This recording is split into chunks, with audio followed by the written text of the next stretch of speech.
You log back in after a month away. Your gold's all there. Every coin, exactly where you left it, and it buys less than it used to. Nobody robbed you. Nothing is missing. It just matters less now. Here's the fact that sent me down this hole. The gold you grind in a game can lose value while every coin stays right where you left it. Sometimes by design, again and again. The people who run that world can see every single coin move, every trade, every pocket in real time. They still can't stop it. So why does every game economy end up broken? That's what you clicked on, right? Well, I've got bad news, and the bad news is wonderful. It's not broken. By the end of this, I promise you'll look at the wallet in your actual pocket, the leather one, and see a video game. Now, you've already got suspects. Let's hear them out because I had the same list. Suspect 1. Bots. Gold farmers, scripts grinding all night, flooding the market. Reasonable, I said it too. But here's the thing. A bot doesn't do anything you don't do. It kills monsters and collects the gold that appears. Same pipe, just with insomnia. Ban every bot tomorrow and the pipe is still wide open. Millions of honest players printing politely. Suspect 2. The whales. The obscenely rich sitting on mountains of gold. But think about what hoarding actually does. It takes coins out of circulation. A dragon asleep on a pile of gold is, economically speaking, doing you a favor. Suspect 3, the cynical one. The developers. Some greedy patch. Except a wrecked economy is one of the few things that makes players quit for good. Nobody knows that better than the people whose paycheck depends on you staying. They have every reason to hate this more than you do. So the bots didn't do it, the whales didn't do it, the suits didn't do it, and your gold melts anyway. Which means the culprit isn't a who, it's a what. And it's hiding in the most fun part of the game. So let's do the thing nobody does. Take one gold coin out of your pocket and follow it backwards. You got it selling a sword? The buyer got it selling potions. Keep going, hand to hand to hand, until you reach the moment it entered the world. And here's where the floor drops out. It entered the world when somebody killed a wolf. Not took it from the wolf. Wolves don't have pockets. The instant that wolf died, the game wrote brand new money into existence. From nothing, it wasn't moved. It wasn't earned from anyone. It was minted, which means every monster in that world is a tiny money printer with fur. I call it the Monster Mint. Then the trick stays in your head. Millions of players, every night, gleefully printing money with swords. Every one of them is technically a very small central bank. Nobody's cheating. Nobody's doing anything wrong. That is simply what the game is. Okay? Picture the whole economy as one big pool of coins, and you're the little figure standing in it, gold up to your knees. 2 pipes. The faucet. Every monster kill pours brand new coins in, and it never really closes because killing monsters is the game. And the drain. Repair bills, market taxes, respawn fees, that teleport you grumble about. Every coin those charge, you doesn't go to some shopkeeper. It's deleted. Gone from the world. That's the drain doing its job. So, which pipe wins? Every new player who starts earning rewards can become another printer wading into the pool.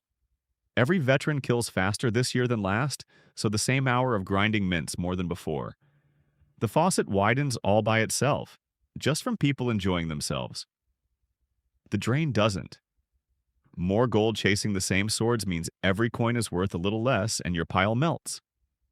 Not because anyone took anything, because everyone made more. And now the question I'd be shouting at the screen. The studio can see all of this. Every coin, every path, a level of visibility real-world policymakers can only dream of.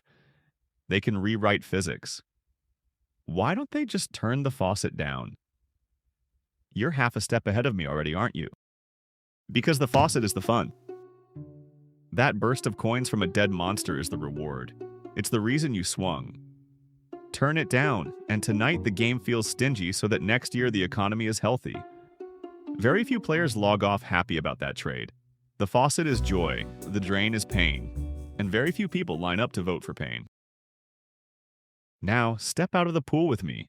Because a real country lived through the same basic mechanism. Germany, 100 years ago. The printers ran and ran. From the street, it looked like this. People collected notes in bags and suitcases. Then they crowded into shops before the money lost more value. Waiting could make the same notes buy less. And the detail that always gets me? The money never vanished. Every note still existed. It just stopped meaning anything. A melting game economy can echo that story in miniature. And one studio stopped laughing about it first. The company behind EVE Online did something I still find slightly unbelievable. That space game is honestly more spreadsheet than shooter. Nearly 2 decades ago, they hired a real economist, a proper one, poached from a university where he ran a whole faculty. They handed him a galaxy that does not exist and made watching its money supply his actual job.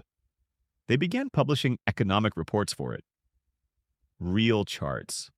Money created, money destroyed, for a place you cannot visit.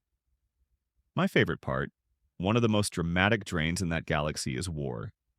Every ship blown apart deletes real stored value from the world. Out there, peace makes the money problem worse. And here's the punchline that isn't funny.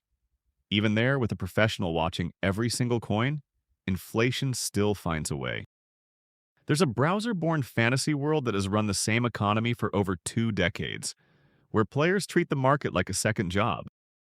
And there's a famous dungeon game whose gold flowed so freely its auction house drowned in zeros.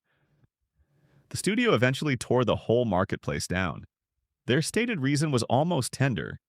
The market had begun to undermine the point of the game. That point was killing monsters to find treasure. They built a perfect market and the market ate the game. All right, back to you, because you've already seen where this points. The wallet in your actual pocket sits inside the same picture. A faucet, a drain, and somewhere far away, a committee arguing about both. That's it. That's as political as I will ever get. But there's a quieter bridge, and it's already in your billing history. Games sell their coins now. Gold, gems, game time, straight across the counter for real money at a going rate. So when prices inside the world climb, that exchange rate quietly shifts. The same fistful of gold is backed by fewer of your actual dollars. Inflation in a pretend world, billed to a real card. I checked that sentence 3 times hoping it was wrong. It isn't. So here's your acquittal because you've earned it. You did not mismanage your gold. It's not that you can't save. The system never made its sinks feel like saving. It handed you a printer and called it a reward, and it never once handed you a savings account and called it fun. Hoarding coins under an open faucet is swimming against arithmetic. And if you want the flattest comfort I own, the same current pulls at the richest player on your server too. The pool does not care whose knees are in it. So here's the redefinition to walk out with. We keep saying game economies are broken. They're not.